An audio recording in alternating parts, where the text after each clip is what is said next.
अस्सलाम वालेकुम, मैं हूं खुरम शहजाद। अगर आप लोग फाइवर पे सेलर हो तो ये वीडियो एंड तक देखिए।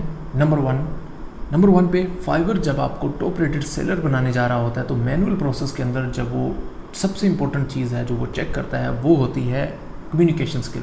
आपकी प्रीवियस कस्टमर के साथ किस तरह की कम्युनिकेशन है और आप लोगों की जो ग्रामर मिस्टेक्स हैं वो कितनी हैं, उनकी एक एवरेज निकाली जाती है और फिर आपको एक पॉइंट दिया जाता है जो टॉप रेटेड सेलर में मैनुअल प्रोसेस में सिलेक्शन के लिए बड़ा ज़रूरी होता है। Number 2, red flag. फाइवर जब आपकी कोई ऐसी एक्टिविटी देखता है जिस पे वो वार्निंग नहीं सेंड कर सकता लेकिन फाइवर को पसंद नहीं है तो फाइवर आपकी प्रोफाइल के ऊपर एक बैकएंड रेड फ्लैग लगाएगा जिससे वो आपकी प्रोफाइल हेल्थ को एक रेशो देगा।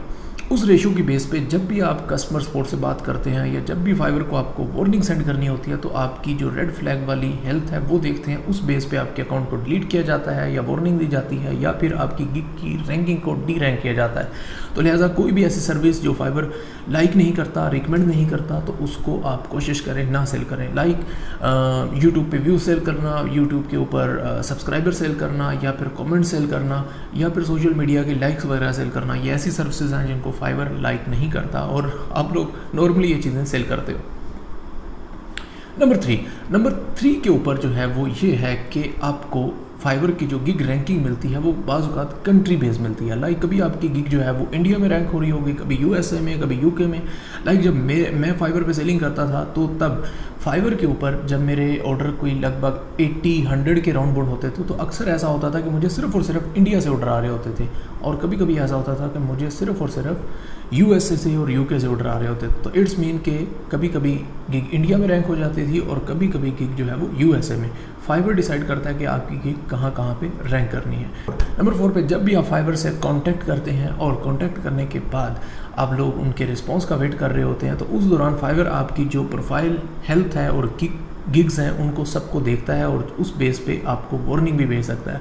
नॉर्मली ऐसा होता है कि जब भी हम फाइवर पे गिग सबमिट करते हैं या गिग को मॉडिफाई करते हैं तो आपकी सारी प्रोफाइल को एक दफ़ा रिव्यू किया जाता है by customer support agents by fibre.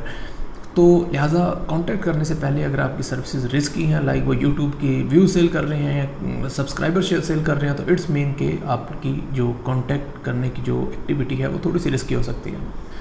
Number 5 पे ये है कि फाइवर आपका ऑर्डर 6 मंथ के अंदर भी कैंसिल कर सकता है। यानी आपने ऑर्डर कंप्लीट भी कर लिया, उसके पैसे विड्रॉ भी करा लिए, देन भी फाइवर आपसे वो रिफ़ंड रिक्वेस्ट कर सकता है और ये रिफ़ंड फाइवर की तरफ से नहीं होता, नॉर्मली होता है पेपाल की तरफ से। पेपाल 6 मंथ मनी प्रोटेक्शन देता है और जब फाइवर को डिस्प्यूट आता है पेपाल की तरफ से तो वो बैलेंस नॉर्मली आपके अकाउंट से 99% आपके अकाउंट से कट करता है।